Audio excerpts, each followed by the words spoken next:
Ouais, il y a une interne qui revient. Salut. Ouais, c'est une blague. J'ai discuté avec sa mère, elle revient à l'internat. Je suis de retour. Elle revient après la honte qu'elle s'est tapée? Bon bah pose tes affaires et n'oubliez pas de faire vos devoirs. Comment elle ose revenir? Elle peut pas changer de chambre. Quoi? Grave, depuis le temps que je le dis qu'elle doit changer de chambre. Non, y a plus de place disponible dans les autres chambres, donc je compte sur vous pour la réaccueillir sans faire de vagues. Super. Elle est pas au bout de ses surprises. Allez, je vous laisse. Je suis désolée. Tu vas regretter d'être revenue. Sandy, c'était au début que j'avais dit ça. Sandy.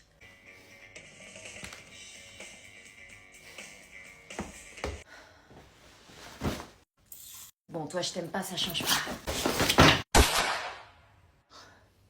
Tu vas comprendre une chose, c'est que t'as fait de mal à beaucoup de gens ici.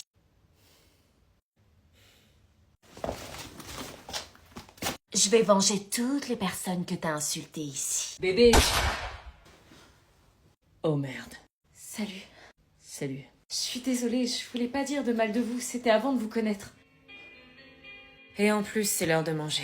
Est-ce que je vais manger avec eux ou est-ce que je saute le repas? J'avais décidé de suivre José pour le bien de mon couple. Après tout, je n'avais pas pensé à lui durant les 5 ans qui se sont écoulés. Et comme vous me l'avez dit en commentaire, on ne gâche pas une relation pour un crush du passé. T'es sûre de ce que tu fais? Évidemment, Sandy adorait me mettre le doute. Oui. Parce que moi, je veux bien t'avoir en belle-sœur, tu sais. Sandy. Prends soin d'elle, José. Hein. Bien sûr. La gênance. Nous repartions donc en direction de notre cocon d'amour. C'est qui, ce Willy? Oh non, lui aussi se met à me parler de Willy. Comment je peux l'oublier maintenant? Un mec que je connaissais de l'internat du lycée, pourquoi? Parce qu'il me regardait bizarre. Ah bon? Et il te regardait comment? Comme un mec jaloux. Pourquoi cette nouvelle me faisait plaisir? Quand je suis arrivée, on dirait qu'il y avait une ambiance chelou. Si lui sentait des choses, ça me confortait pas dans l'idée de me marier. Ça va? C'est quand le mariage? Dans 2 semaines. On est tous invités. Pourquoi? Elle te plaît toujours? On n'oublie jamais son premier amour. Les préparatifs du mariage avançaient bien, mais son visage ne s'enlevait pas de ma tête. Anna! Oui? Ça te dit qu'on fasse des pochettes surprises aux invités? Oui, si tu veux. Mais depuis cette rencontre chez Marina, bizarrement, je me mis à croiser Willy plus souvent. Salut. Willy? Ouais, je suis un nouveau client. Il plaisante ou quoi? Pourquoi moi? J'ai besoin de ton aide pour développer ma boîte. Il avait répondu à ma question. Ok. Si tu veux, je demande à quelqu'un d'autre. Oui, s'il te plaît. Non, aucun problème. On peut travailler ensemble. Je vais me marier et il est normal que je puisse travailler avec n'importe qui sans problème. Assieds-toi, je t'en prie. Mais j'oubliais que travailler avec quelqu'un qui nous a autant fait tourner la tête, c'est un peu compliqué. Je dirais même plus très dur. Il a pas de bague? Comment un mec aussi beau que lui n'a pas de bague? Reprends-toi. Mais suite à ce rendez-vous, je me mis à croiser Willy partout. Mais vraiment partout. On ne s'était jamais recroisés en 5 ans, et là, on se croisait tout le temps. Jusqu'à la terrasse d'un café. Était-ce un signe du destin? Pourquoi on me mettait Willy sur mon chemin alors qu'à la base j'avais trouvé mon bonheur? Et en plus de ça, il remplaçait Marina les jours où elle devait garder Alban pour nous aider à réceptionner tous les colis d'accessoires pour le mariage. J'ai trop hâte de devenir ton mari, ma chérie. Je n'arrivais même pas à savoir si j'étais sincèrement heureuse. Au stade où même en dormant, j'ai balancé son nom. Willy. Quoi? Willy. Anna! Quoi? Tu parles dans ton sommeil. Ah, pardon. Tu parles d'un mec. Un mec qui? Willy, tu as dit je t'aime, Willy. Qu'est-ce que je fais? Nous entrions alors dans la mission commando cacher la grossesse de Marina. Chaque matin, c'était vêtements larges et inspection au peigne fin. Nous passions notre temps à valider ou invalider. Elle, qui ne portait que des vêtements ultra moulants, n'avait pas d'autre choix que de porter des vêtements ultra larges. Ah, c'est tellement moche, comment t'as pu acheter ça? Purée, au lieu de te plaindre, tu peux me remercier. Beaucoup de gens à l'internat commençaient à se poser des questions sur ce fameux changement de style. Pourquoi elle ne portait plus de débardeurs moulants? Pourquoi ses jeans? Et surtout, pourquoi ses pulls? Quoi? Non, rien, nouveau style. C'est quoi ce changement de look? Oh, je sais pas, c'est ringard, les trucs près du corps. Bah, ça te dérangeait pas la semaine dernière? Oui, bah j'ai changé d'avis, voilà. Il bouge. Quoi? Rien. Marina s'éloignait peu à peu de ses amies qui, elles, n'étaient pas au courant de sa grossesse. Elle voulait que ça reste secret. À la cantine, on s'assurait de toujours être à côté d'elle et de manger exactement la même quantité qu'elle pour ne pas éveiller les soupçons. Et c'était dur. Non, j'en dois pas éveiller les soupçons. Purée, je vais vomir. Pendant les réunions d'internat, Donc, Marina les avait parfois mal au ventre et nous faisions en sorte de détourner l'attention. Finalement, à 3, on était devenus une vraie équipe. Je percevais chez Marina une part de sa personnalité que je n'avais jamais vue. Tu fais quoi? Je chante une berceuse. Sérieux? Allez-y, chantez avec moi. Do, l'enfant. Ça rigole fort ici. Oh, cache ton ventre. J'espère que vous faites vos devoirs. Oui, bien sûr. Oui, bien sûr. Tous les soirs, on s'imaginait notre nouvelle vie à 3. Toi, tu seras la tata du lundi et du mardi, et toi, celle du mercredi et du jeudi. Sérieux? Oh, mais c'est trop cool. Jusqu'à ce que l'amour s'en mêle et que je fasse la plus grosse gaffe de toute ma vie. Je peux entrer? On vous laisse. T'es pote avec Marina maintenant? Pote, c'est un grand mot, mais je dirais que je la soutiens. Soutien à quoi? Bah, pour son bébé. Quoi, Marina est enceinte? Qu'est-ce que je fais? Si ça fait comme ça, j'ai pas mon bac. T'es prête, meuf? On va être en retard. Ça y est, je suis prête. Tu vas où comme ça? Bah, au grand oral. Quoi? Non, mais attends, tu vas pas à un examen d'oral comme ça? Bah, si. T'es malade, meuf? Bah, j'ai pas révisé, tu veux que je fasse quoi d'autre? Bah, je sais pas, t'appuyer sur tes connaissances, pas sur ton physique. J'ai rien à proposer d'intellectuel, du coup, je vais chercher mon bac par tous les moyens. Non mais t'as vu comment t'es sapé? C'est l'heure de jouer sur la carte du physique, vu que je sais rien faire. C'est un oral, pas une audition pour Miss France, meuf. Bah, j'ai pas assez révisé, je suis dans la merde. Bah fallait réviser. Ouais, bah là, trop tard, je peux plus. Mais t'es folle, le jury te note pas sur ton outfit, on n'est pas sur les reines du shopping, là. Je mise sur mon physique, ça me sauvera peut-être. Ah ouais, comment ça peut te sauver? On joue sur la distraction stratégique, la technique, tu la connais pas? Non. Mon outfit va les déconcentrer de ce que je dis, et comme je vais dire de la merde, ça va faire diversion. Du coup, plus de chances d'avoir une bonne note. Vous avez vraiment un avantage concurrentiel sur nous. Dégage, les gnomes. C'est complètement dingue de faire ça, c'est dégueu. Il faut être dans une tenue dans laquelle tu te sens bien et où tu es naturel, c'est la prof qui l'a dit. Si avec ça, le jury craque pas. Et si c'est une meuf en jury qui a pensé, elle va te snobber. Elle me demandera surtout d'où viennent mes fringues. Je suis pas sûre là. La beauté c'est le sujet, moi la réponse. Bon bref, on doit se dépêcher, notre oral est dans 30 minutes. Faut juste pas que ma mère me voie comme ça. Je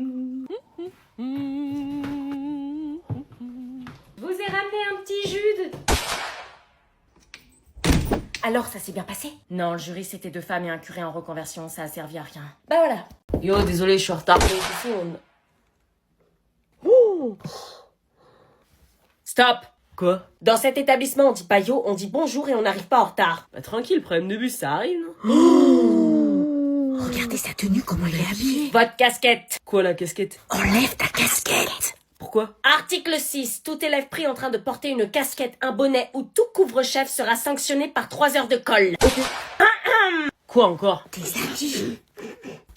Pourquoi vous êtes tous habillés comme des pingouins, wesh? Article 4. Le port de l'uniforme scolaire est obligatoire au sein de l'établissement et doit être respecté par tous les élèves. Ah non, mais moi je mets pas ça. Hein. Il va se faire sanctionner. On a déjà plus de style que toi. C'est le règlement. Ah si, comment il laisse son uniforme? Hop, hop, hop, téléphone. De quoi, téléphone? Dans la boîte. Quoi? Vous devez déposer votre téléphone portable dans la boîte. Ah non, wesh, c'est quoi ce délire? Moi je laisse pas mon téléphone dans une boîte, hein. Soyez rassurés, ils vous sont remis chaque jour après les cours. Mais L'adhésion à ce cadre n'est pas négociable. Si ça vous pose un problème, c'est que ce lieu n'est pas fait pour vous. j'ai pas eu le choix, wesh. Wesh une fois. Wesh 2 fois. Wesh. Wesh 3 fois 2 heures de colle. Non, ok. Quel plouc. Wesh frère, qu'est-ce que t'as rigolé, toi? Oh, madame, il m'a dit frère alors que je suis pas son frère. Frère, une fois. Non, ok, j'arrête. Vous pouvez vous asseoir. Wesh, c'est une prison, votre truc. Wesh 4 fois 5 heures de colle. La science peut-elle satisfaire notre besoin de vérité sujet de l'année dernière? Mais pourquoi on révise le sujet de l'année dernière? On tombera pas dessus. Bah on sait jamais, faut travailler sur tous les sujets. Mais ça sert à rien de s'entraîner avec les sujets de l'année dernière, je vous dis. Remettre jamais les mêmes sujets 2 fois de suite. Du coup, la science peut-elle satisfaire notre besoin de vérité? Vous dites quoi? Aristote dit qu'on se tourne d'abord vers la science parce que tous les humains désirent naturellement savoir. Ouais, et il appelle ça l'étonnement, cette curiosité qui nous différencie des animaux. Ah oui, c'est vrai. Arrête de regarder ton portable, on bosse. Ouais, j'arrive. Descartes et la métaphysique, vous oubliez? Mais pas du tout, ça a rien à voir. Bah évidemment que si, il dit que la métaphysique c'est le fondement de toutes les sciences, pile dans le sujet. Mais tu te rends compte que t'es en train de raconter des conneries là? N'importe quoi, c'est Kant qui dit ça. Oh non, ça commence. Mais t'as fumé ou quoi? Je l'ai écrit sur ma fiche. Le prof a dit l'inverse hier. Allô? Mais t'es taré ou quoi? Attendez, je comprends rien là. Aristote, il a vraiment dit que c'était d'abord vers la science qu'on se tournait pour connaître la vérité? Bah oui. Mais non. Oui ou non? Je te dis, c'est Nietzsche qui l'a dit. Bah vas-y, on regarde sur internet. Mais sérieux, on peut pas être serein là? Tiens, Théma. Aristote. Alors, c'est qui avait raison? Allez, c'est bon, j'abandonne, je révise tout seul chez moi. Ouais, moi aussi. Bah attendez, ça me stresse plus qu'autre chose de réviser ensemble. Bah sinon, on passe aux maths. Attendez, la formule de la dérivée. C'est x fois x moins 1. Non. Bon allez, je me tire, c'est contre-productif. Plus jamais de révision en groupe. Nous voilà donc arrivés dans cette mystérieuse soirée chez ce fameux Étienne dont elle refusait de me parler. Me voilà arrivée chez mon mec. Comme d'habitude, j'étais toujours la plus belle de la soirée. Par contre, ma demi-sœur, elle était de trop. J'espère qu'elle allait pas me suivre comme un petit chien. J'avais pas l'habitude des soirées et celle-ci me mettait pas forcément en confiance. J'ai toujours détesté d'être au milieu de gens que je ne connaissais pas. Je revenais à peine de me remettre des émotions du Uber que je devais déjà jouer à cache-cache avec ma demi-sœur. Faut que je la perde de vue. Faut surtout pas que je la perde de vue. Elle peut pas me lâcher celle-là, sérieux.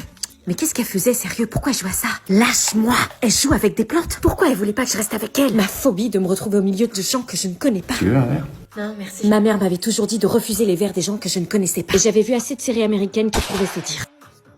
Mais c'était quoi ça? C'était son mec? C'est pour ça qu'elle faisait le mur ce soir? Chloé? Putain, tu me suis ou quoi? Qu'est-ce qu'elle a à nous regarder comme ça, elle? Rien, c'est personne, je la connais à peine. Quoi, je nous ai sauvé la vie avec le Uber et tu fais genre tu me reconnais pas? C'est qui cette meuf? Personne, bébé, fais-moi confiance. T'es sérieuse, c'est ton mec? Bah quoi? Mais il est vachement plus vieux. D'où elle me juge, elle? T'es sérieuse, il a l'âge de nos parents. Non, il a 10 ans de plus, c'est tout. 30 ans, tu sors avec un mec de 30 ans? Oui, bah c'est bon, c'est rien, t'es gênante à t'afficher là. Mais bravo pour le spectacle. Qu'est-ce qu'il avait lui à faire le malin, ce dégueulasse? Je passais alors le reste de ma soirée toute seule à attendre que ma demi-sœur vienne me chercher. Jusqu'au moment où j'entendis la voix de ce fameux Étienne. Chloé, ça fait 3 mois et on l'a pas encore fait, tu vois. Attends, il est vraiment en train de parler de... Je pense l'emmener en vacances, là, pour qu'elle se détende un peu et qu'elle se laisse faire. Quoi, il est sérieux là? Si elle accepte pas, je la largue. Et j'essaie avec Margot. Mais quel connard, il fallait à tout prix que j'aille le raconter à Chloé? Quoi? J'ai entendu ton mec parler de toi, il en a rien à faire de toi, il veut juste profiter. Arrête, il m'aime, tu dis ça parce que t'es jalouse. Non, je te jure, je l'ai entendu. Mais tu te prends pour qui? Fous-moi la paix, t'as pas intérêt à en parler. Est-ce que j'en parle à quelqu'un?